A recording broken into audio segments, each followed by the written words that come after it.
விஜய் ஆட்சியில் முதல் lockup test மரணமா?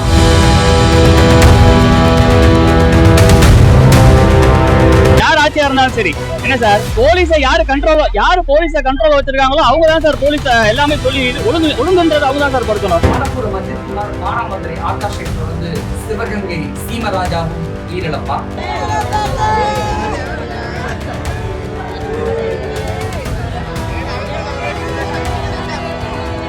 போலீசார் விசாரணைக்கு அழைச்சிட்டு போயிட்டு கொண்டுட்டாங்க அப்படின்னு அந்த உடலை ரோட்ல போட்டு போராட்டத்தில் ஈடுபடும் போது போலீசார் இல்ல ஆக்சிடென்ட்ல தான் உயிரிழந்துட்டாங்க அப்படின்னு இவங்களுடைய குற்றச்சாட்டை போலீசார் டோட்டலா மறுத்துது.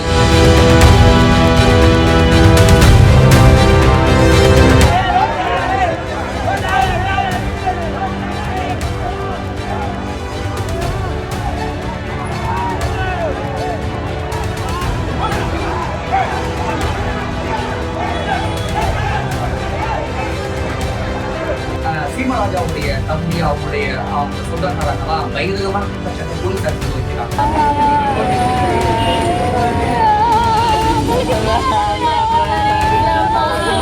சாப்பிட்டு போனியா? நேத்து மதியம் பேசுனியா? என்கிட்ட ஆதாரம் எல்லாமே இருக்கு. என் செல்லுல இருக்கணும். அப்படி இல்லைன்னு என்ன நடக்கும் தெரியாது. அம்மாவும் அப்பாவும் ரொம்ப நிதானமாவும் ரொம்ப பொறுமையா பேசுறாங்க. அவங்களுடைய விளக்கமும் சரி, அவங்களுடைய அட்வொகேட் தரப்பு ரொம்ப முக்கியமா கவனிக்கக்கூடிய விஷயமா இருக்கு. காலையில நான் போனோமா பாக்குறேன் சார். என் மகன் சீமராஜா ஒரு தப்பும் பண்ணல.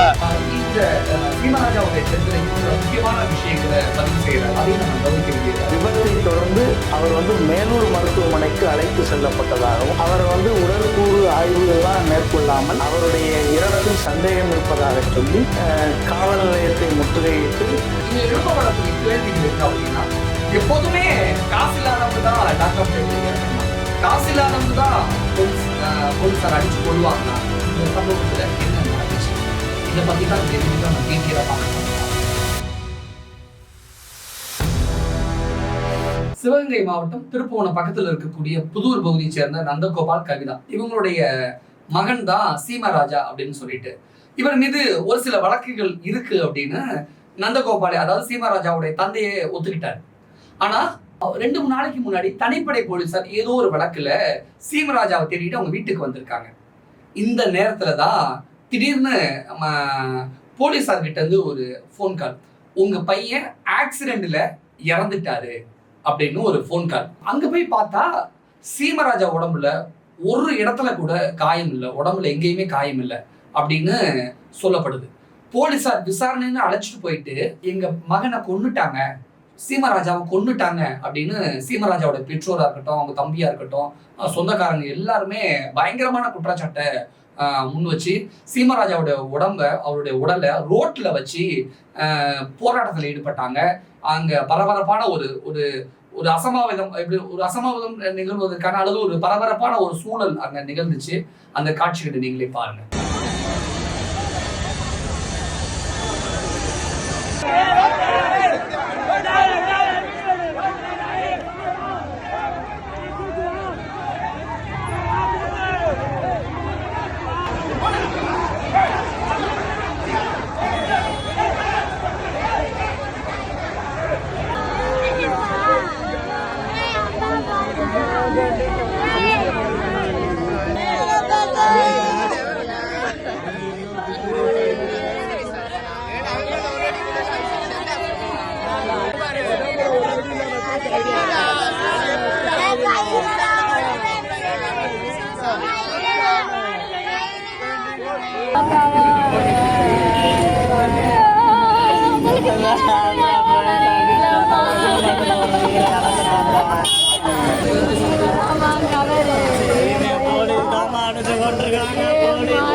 சீமராஜாவும் அவருடைய நண்பர் சூர்யாவும் 2 பேரும் பைக்ல போய்கிட்டு இருக்காங்க.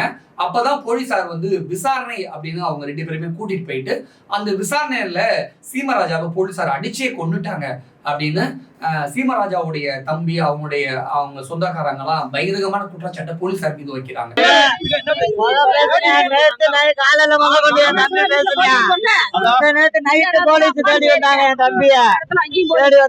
தப்பு பண்ணல, தப்பு பண்ணல அப்படின்னு சொன்னாங்க. அது என் தம்பி எந்த தப்பு பண்ணல. திருப்பணம் போலீஸ் வந்தாங்க, அவனை ஆஜராக சொல்லுங்க, அவன் மேல கஞ்சா கேஸ் போட்டிருக்கு, ஆஜராகி பெயில் போட சொல்லுங்கன்னு திருப்பணம் போலீஸ்காரவங்க சொன்னாங்க. நேத்து நைட்டு போலீஸ் அடிச்சு கொண்டிருக்காங்க. அவன் உடம்புல ஒரு காயம் கிடையாது. முந்தா நேத்து நைட்டு வந்து என் கையினாலதே சோறு போட்டு கொடுத்தேன். போலீஸுக்கு பயந்துட்டு நான் மாடி வழியே என் தம்பிக்கு சோறு போட்டு கொடுத்தேன்.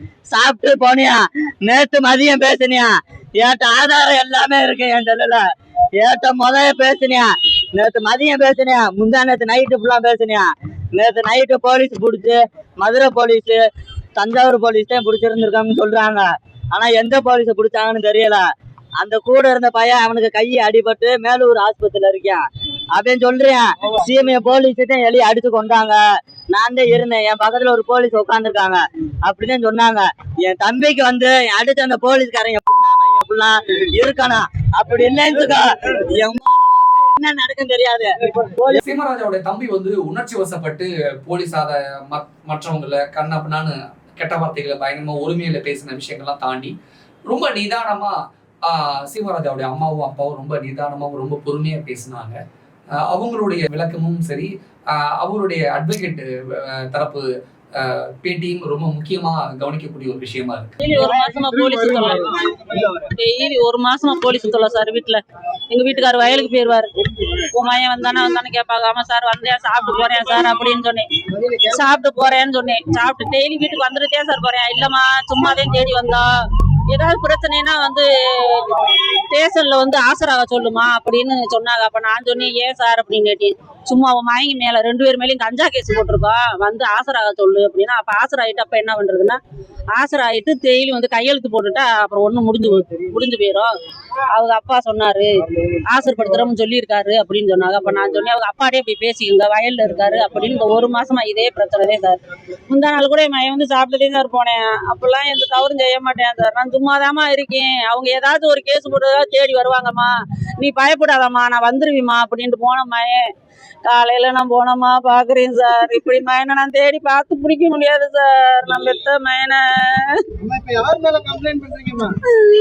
நான் யாரு மேல கம்ப்ளைண்ட் பண்றது? பண்ணுனா என் மயன் வந்துருவானா சார்? எனக்கு ரொம்ப தொல்லை. திருப்போணம் போலீஸ் எங்க வீட்டுக்காரு எனக்கு ரொம்ப தொல்லை. எங்க வீட்டுக்காரு என் மயனு வந்தா ஏன்னா வாங்கடா இருங்கடான்னுலாம் சொல்றது இல்லை. வீட்டுக்கு வந்தா போலீஸ் அனுப்பிவிடுவாரு, வயலுக்கு போனா வயலுக்கும் போலீஸ். ஓடிக்கிட்டே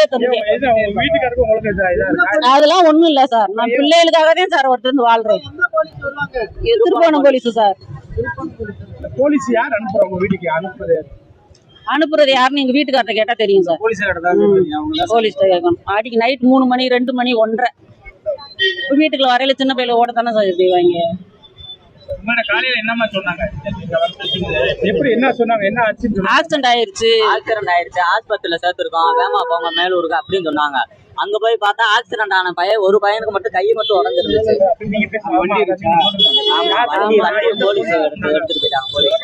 ஆம்புலன்ஸ் அந்த பையன் பக்கத்துல கை உடஞ்ச பக்கத்துல போலீஸ்காரங்க ஒருத்தவங்க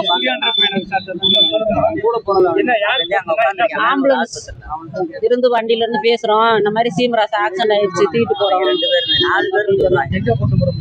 மேலூர் ஆஸ்பத்திரிக்கு சிஹெச்சுக்கு வாங்க அப்படின்னாரு. பொம்பளை பிள்ளைய ஸ்கூலுக்கு அனுப்பிட்டு ஆட்டோவில் போயிட்டோம்.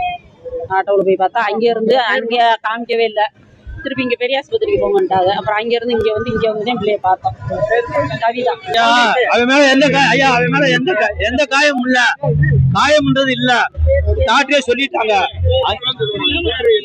ஐயா நான் பெரம்பலூர் திருப்பண போலீஸ் தேடி வந்துட்டு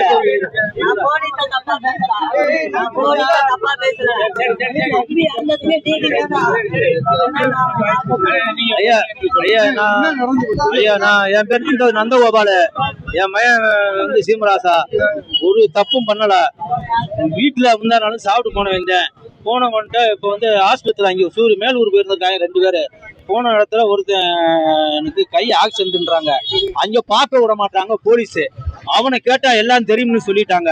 இப்ப அவன் கேட்டா ஒரு போலீஸ்ல இருந்தாங்க, சீமையை கூட்டிட்டு போய் அடிச்சு கொண்டு விட்டாங்கன்னு சொல்றாங்க. இதே நடந்தது. மேலூர் போலீஸ். அதெல்லாம் விபத்தெல்லாம் இல்லையாமியா, அந்த பையனை கேட்டியாச்சு. இப்ப வக்கீல் நாங்கெல்லாம் போறோம், இங்க மேலூருக்கு போறோம். டிஎஸ்பி ஏசி பேசினாரு. ஏசி பேசி அவங்களை அனுமதிக்க சொல்லுங்க அப்படின்னு. ஆக்சிடென்ட்லாம் கிடையாதுங்க. கொத்த காயம் முந்தா நாள் வந்துட்டு போனானுங்க. இல்லையா வண்டியில போனவங்களை பிடிச்சிருக்காங்க. அவன் மேல இருக்குங்க கேஸ் இருக்குங்க. 2 கேஸ் இருக்குங்க. அடிதடி கேஸ் இருக்குங்க.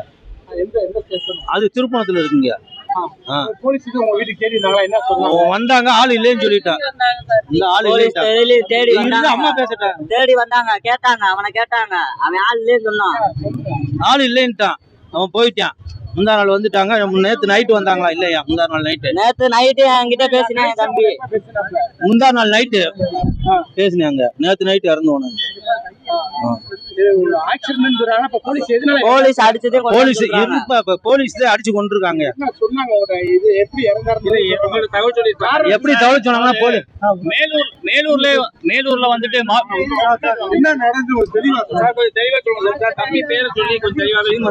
சார் இறந்து போனோட பேர் வந்துட்டு சீமராஜா, திருப்போணம் பகுதியை சேர்ந்தவர். இல்ல சார், இவர் வந்துட்டு வண்டியில வந்தாரு, வரும்போது ஆக்சிடென்ட் ஆயிருக்கு.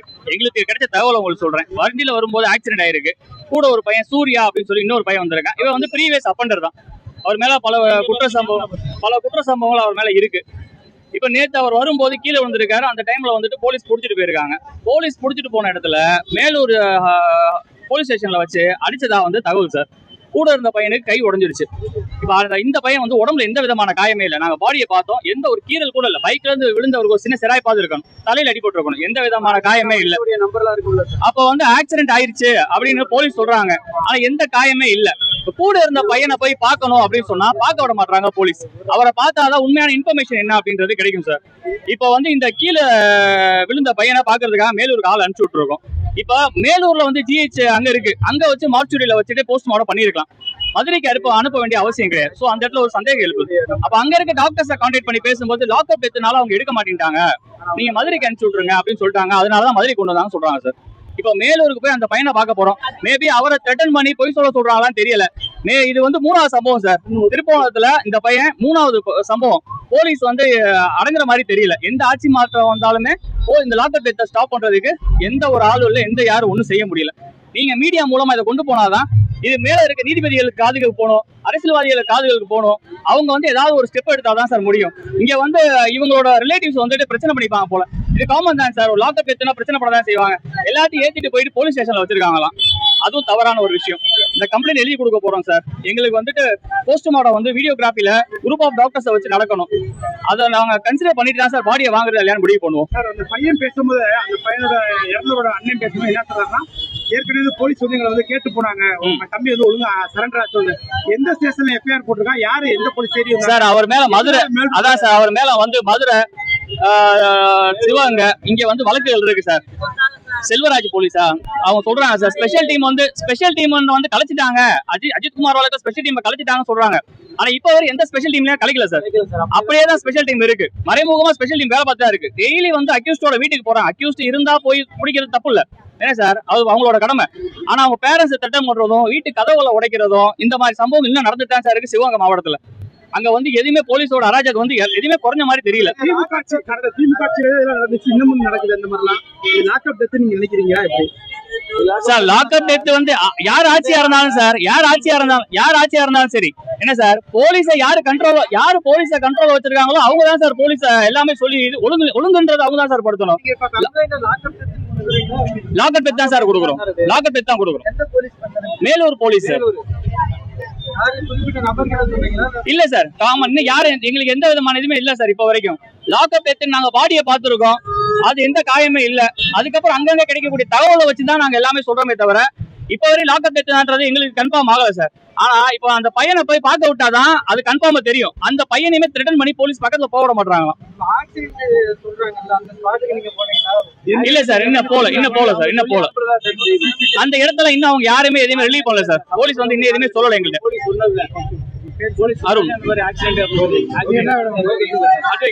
சீமராஜாவுடைய உடலை வாங்க மறுத்தும் இந்த சீமராஜாவுடைய உயிரிழப்புக்கு நியாயம் வேணும் அப்படின்னு கோரியும் சீமராஜாவுடைய உறவினர்கள் அந்த கிராமத்து மக்கள்லாம் ரோட்ல உடம்ப வச்சுக்கிட்டு போராட்டம் நடத்தும் போது அங்க லேசான தள்ளுமுள்ளெல்லாம் ஏற்பட்டுச்சு, ஒரு அசாதாரணமான சூழ்நிலாம் ஏற்பட்டுச்சு. ஆனா மாவட்ட காவல்துறை தரப்புல இருந்து, மாவட்ட போலீஸ் தரப்புல இருந்து என்ன சொல்லப்படுது அப்படின்னா, இது வந்து ஒரு ஆக்சிடென்ட். அவங்க 2 பேரும் தடுப்புச்சுவரில் ரோட்ல போய்கிட்டு இருக்கும்போது தடுப்புச்சுவரில் மோதி சீமராஜா இறந்துட்டாங்க, கூட போன அவருடைய நண்பர் சூர்யா வந்து அடிபட்டு ஹாஸ்பிட்டல்ல இருக்கிறாங்க அப்படின்னு காவல்துறை தரப்புல இப்படி ஒரு விளக்கம், இப்படி ஒரு பதில் சொல்லப்பட்டுச்சு. ஆனா சீமராஜாவோட உறவினர்கள் கூட இருக்கக்கூடியவங்க என்ன சொல்றாங்கன்னா, அடிபட்ட ஹாஸ்பிட்டல் இருக்கக்கூடிய சூர்யாவை சந்திக்கவே எங்களை போலீஸார் அலோவ் பண்ண மாட்டேங்கிறாங்க. என்ன நடந்துச்சுன்னு சூர்யாவை கூப்பிட்டா தெரிஞ்சிடும், சூர்யா பேசினா தெரிஞ்சிடும், சூர்யாவை பேசவே விட மாட்டேங்கிறாங்க, சூர்யா பக்கத்துலேயே எங்களை போக விட மாட்டேங்கிறாங்க அப்படின்னு சீமராஜா தரப்பு உறவினர்கள் பகிரங்கமான குற்றச்சாட்டை அடுக்கடுக்கா போலீஸார் மீது முன்வைக்கிறாங்க. ஆனா போலீஸார் வந்து இது லாக்அப் டெத் கிடையாது, ஆக்சிடென்ட் அப்படின்னு போலீஸார் தரப்புல திரும்ப திரும்ப சொல்லப்படக்கூடிய ஒரு விஷயமா இருக்கு. மடப்புரம் அஜித் குமாரா இருக்கட்டும், மானாமதுரை ஆகாஷா இருக்கட்டும், இப்ப சீமராஜா, சிவகங்கை சீமராஜாவுடைய டெத்தா இருக்கட்டும், இங்க எழுப்பப்படக்கூடிய கேள்விகள் என்ன அப்படின்னா, எப்போதுமே காசு இல்லாதவங்க தான் லாக்அப் டெத்ல இறக்கணுமா? காசு இல்லாதவங்க தான் போலீஸார் அடிச்சு கொள்ளுவாங்களா? போலீஸாருக்கு காசு இருக்கிறவன் காசு இல்லாதவன், எனக்காவது காசு இருக்கிறவன் போலீஸ் டெத்ல இறந்திருக்கா, லாக்அப் டெத்ல இறந்திருக்காங்களா அப்படின்னு பலரும் பல விதமான கேள்விகளை முன்வைக்கிறாங்க. மணப்புரம் அஜித் குமார் கொலை வழக்குல ரொம்ப முக்கியமான கருத்துக்களை முன் வச்ச அட்வொகேட், மதுரையை சேர்ந்த உயர்நீதிமன்ற வழக்கறிஞர் அட்வொகேட் சேவியர் இந்த சீமராஜாவுடைய டெத்லையும் சில முக்கியமான விஷயங்களை பதிவு செய்யறாரு. அதையும் நம்ம கவனிக்க வேண்டியதா இருக்கு. மடப்புரம் காவல் நிலையத்தில் ஏற்பட்ட காவல் மரணத்தை தொடர்ந்து தற்போது விஜய் அவர்கள் முதலமைச்சராக பொறுப்பேற்ற பின்பு நடைபெறுகின்ற முதல் காவல் நிலைய மரணம், அதுவும் சிவகங்கை மாவட்டம் திருப்புவனத்து பகுதியைச் சேர்ந்த புதூர் பகுதியில் உள்ள நந்தகோபால் அப்படிங்கிறவருக்கு மகனாக பிறந்த சீமை ராஜா அப்படிங்கிறவருக்கு ஏற்பட்டிருக்கக்கூடிய மரணம் சந்தேக மரணம், காவல் நிலைய மரணம் என்பதாக பொதுமக்களும் உறவினர்களும் அவரது பிணத்தை கைப்பற்றுவதற்கு கடும் கோபத்தில் கைப்பற்ற மறுத்து, இது வந்து காவல் நிலைய மரணம் தான், ஏன்னா அவருக்கு ஏற்பட்டிருக்கக்கூடிய அந்த பிரேத பரிசோதனையின் விளைவாக அவர் வந்து கம்பிகளாலும் லத்தியாலும் கொடூரமான முறையில் தாக்கல் செய்யப்பட்டிருக்கார், தாக்கலுக்குள்ளாக்கி இருக்கார், இல்லைன்னா சித்திரவதைக்குள்ளாக்கப்பட்டிருக்கார் அப்படின்னு சொல்லி பொதுமக்களும் உறவினர்களும் அவருடைய மரணத்தில் சந்தேகம் இருப்பதாக கூறுகின்றார்கள். என்ன அப்படின்னு பார்த்தோம்னா, 2-3 நாட்களுக்கு முன்னால இவர் வந்து சீமை ராஜாவை பொறுத்தவரை பல்வேறு வழக்குகளில் தேடப்பட்டு வருகின்ற ஒரு குற்றவாளியாக இருக்கின்ற காரணத்தால் இவர் மீது ஒரு 3 நாளைக்கு முன்னாடி போலீசார் வந்து சந்தேகம் கொண்டு விசாரணைக்காக அழைத்து சென்றிருக்கிறார்கள். விசாரணையின் முடிவில் அவர் வந்து விசாரணைக்க போன இடத்துல அவர் இல்லை என்பதாக சொல்லி போலீசார் வந்து திரும்ப சென்று விட்டதாகவும், நேற்றைய தினம் அதிகாலையில் சீமை ராஜாவும் அவருடைய நண்பரும் 2-வீலர்ல போனப்ப மேலூர் பக்கத்துல காவல் தடுப்பை தாண்டி செல்லும் போது அந்த காவல் நிலைய தடுப்பில் மோதி மரணமடைந்து விட்டதாகவும், விபத்தில் சிக்கியதாகவும், அந்த விபத்தை தொடர்ந்து அவர் வந்து மேலூர் மருத்துவமனைக்கு அழைத்து செல்லப்பட்டதாகவும், அங்கு அவரை வந்து உடற்கூறு ஆய்வு எல்லாம் மேற்கொள்ளாமல் மதுரை ஜிஹெச்சுக்கு எடுத்துட்டு போனதிலேயே அவருடைய இறப்பில் சந்தேகம் இருப்பதாக சொல்லி காவல் நிலையத்தை முற்றுகையிட்டு உறவினர்களும் பொதுமக்களும் அவருடைய பிரேதத்தை பெறுவதற்கு தடை ஏற்படுத்துகின்ற வகையில் இந்த விபத்து மரணம் காவல் நிலையத்தினுடைய அட்டூழியம் ஏற்பட்டுள்ளதாகவும் அவங்க வந்து புகார் தெரிவிச்சிருக்காங்க. அதனால அவங்க வந்து பிரேதத்தை வந்து கைப்பற்றுவதில் சிரமம் இருக்கு. ஏன்னா இது வந்து அஜித்தை தொடர்ந்து மடப்புரம் அஜித்குமார் கொலையை போன்று இந்த கொலையிலும் சந்தேகம் இருப்பதாக பொதுமக்கள் எல்லாம் காவல் நிலையத்தை முற்றுகையிட்டு போராடி வருகிறார்கள் அப்படிங்கிற விஷயத்தை தெரிஞ்சுக்கணும். சிவகங்கை சீமராஜாவுடைய டெத் லாக்அப் டெத் அப்படி போலீசார் அடிச்சே கொண்டுட்டாங்க அப்படின்னு அவங்களுடைய உறவினர்கள் ஒரு பக்கம் சொல்றாங்க.